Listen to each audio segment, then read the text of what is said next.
Bismillahirrahmanirrahim. Assalamualaikum warahmatullahi wabarakatuh.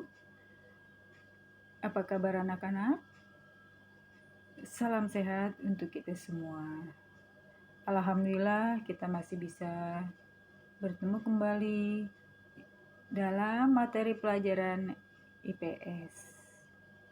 Baiklah anak-anak, sebelum mulai, mari kita berdoa dan jangan lupa nanti kalian mengisi absen. Berdoa mulai.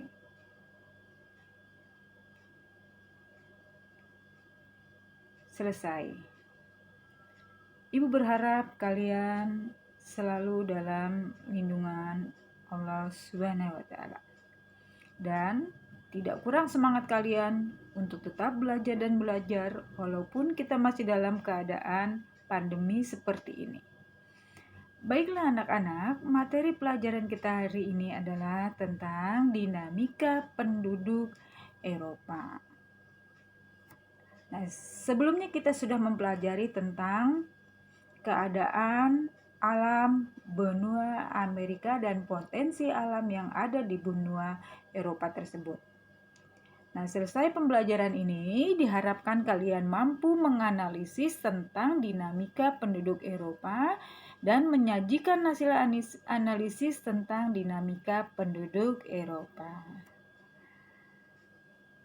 Nah, ini sudah pernah kita pelajari tentang posisi benua Amerika, baik itu posisi secara geografis maupun secara astronomis.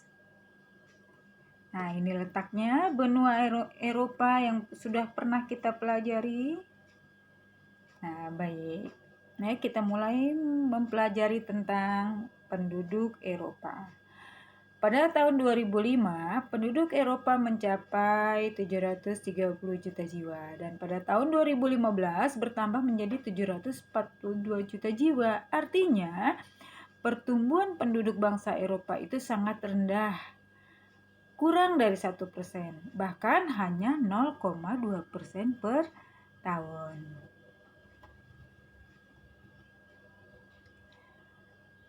Dari mana asal penduduk benua Eropa? Nah, kita pelajari.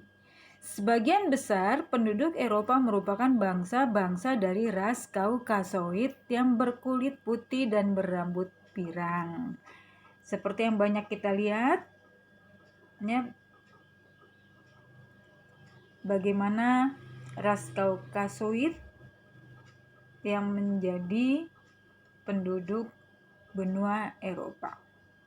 Nah, penduduk benua Eropa ini dapat dibedakan menjadi 5 kelompok, yaitu ada suku bangsa Nordik yang tersebar di daerah Jerman, Belanda, dan semenanjung Skandinavia. Nah, ini letaknya. Ya.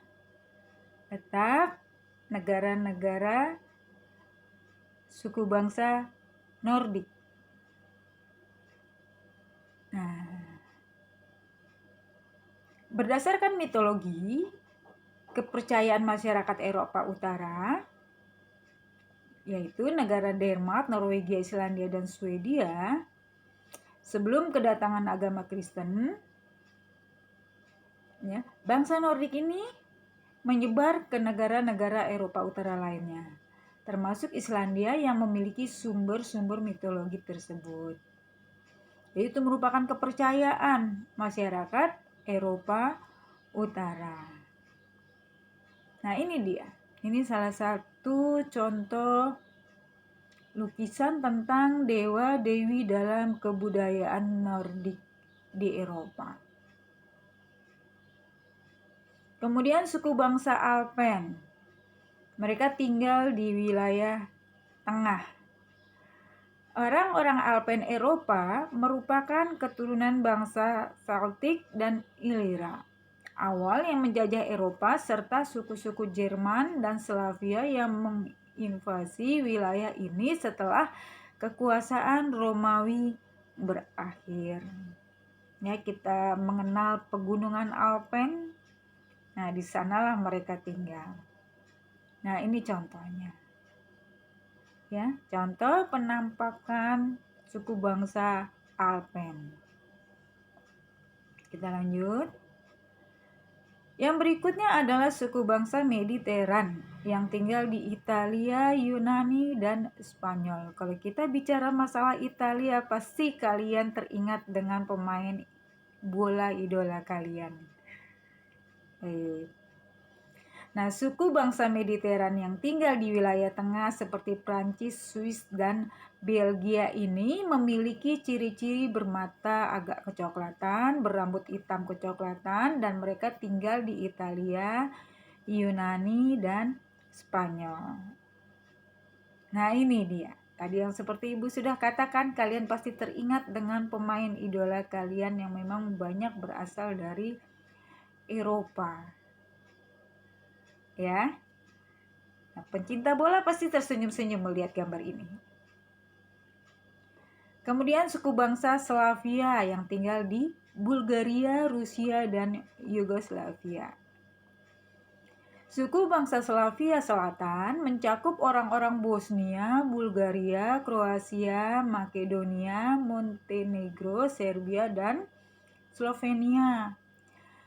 Maka dari itu, mereka merupakan populasi mayoritas di negara Bulgaria, Bosnia dan Herzegovina, Kroasia, Republik Makedonia, Montenegro, Serbia, dan Slovenia.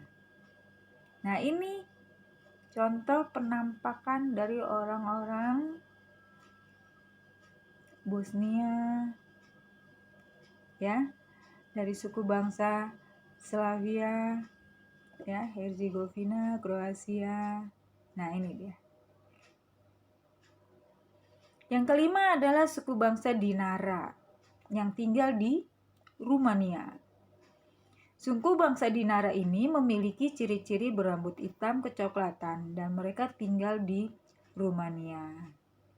Nah, ini contoh penampakan dari orang-orang suku bangsa Dinara.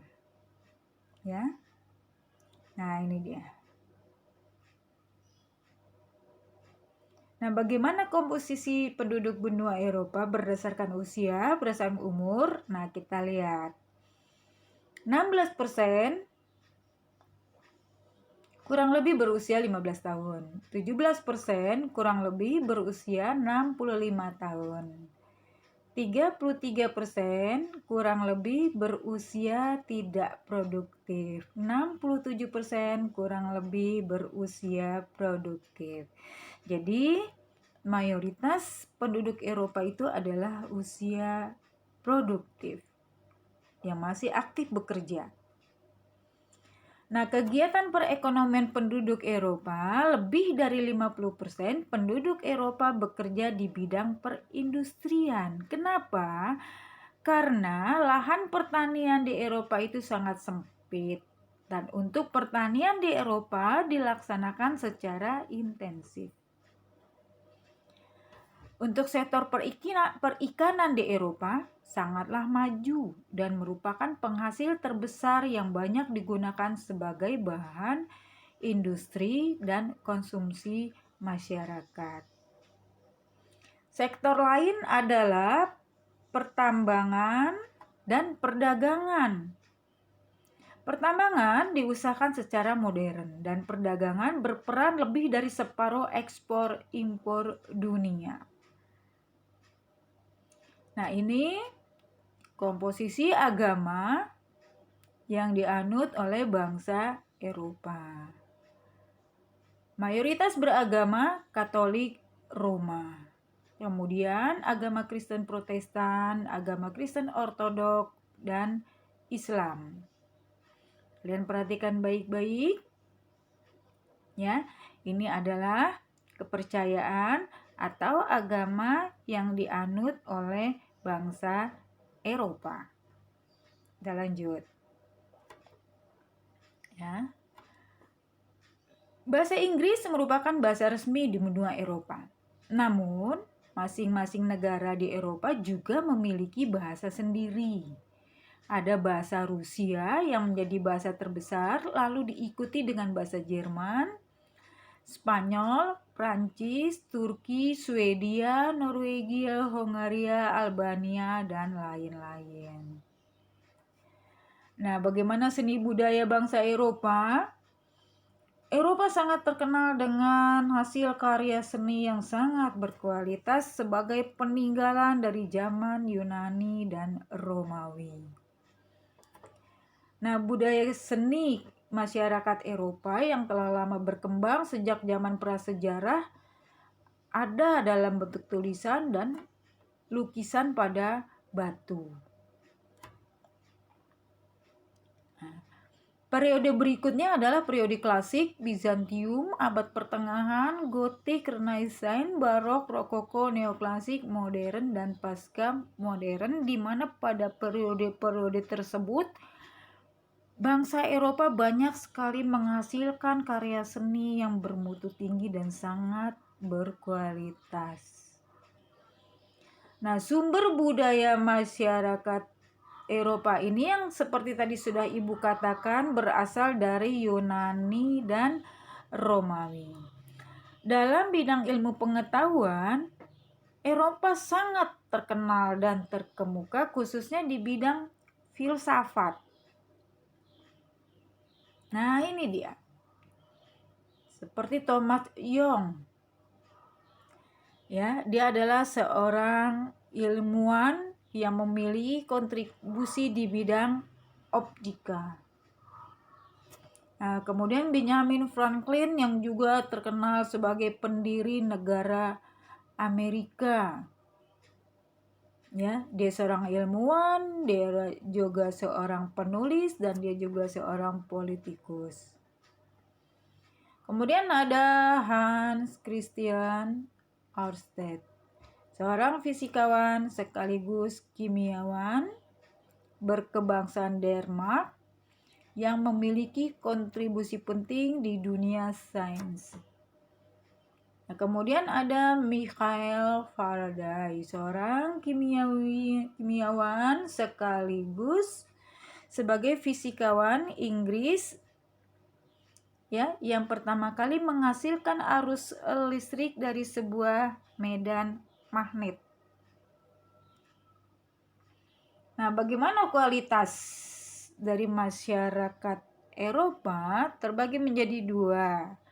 Kualitas negara dengan kualitas penduduk sangat tinggi, yaitu Inggris, Jerman, Prancis, dan Spanyol. Kemudian kualitas penduduk tinggi, yaitu Rumania, Ukraina, dan Bulgaria. Nah, baiklah anak-anak, itu sekilas tentang dinamika penduduk Eropa. Ibu berharap kalian tidak puas sehingga kalian akan terus mencari ilmu pengetahuan tentang penduduk Eropa. Ya, silakan kalian banyak membaca buku supaya kalian memiliki wawasan dan ilmu pengetahuan yang semakin banyak dan berkembang. Bagaimana anak-anak? Apabila ada yang ingin kalian tanyakan, silakan kalian tanyakan, bisa nanti melalui WA pribadi Ibu. Ya. Ibu berharap kalian tidak puas, sehingga kalian terus akan mencari dan mencari. Sehingga kalian terus selalu berkeinginan untuk menambah ilmu pengetahuan kalian, menambah wawasan kalian.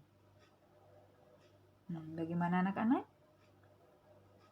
Ya, Ibu berharap kalian bisa mencari yang lebih luas lagi. Baik, seperti biasa akan ada tugas dari Ibu.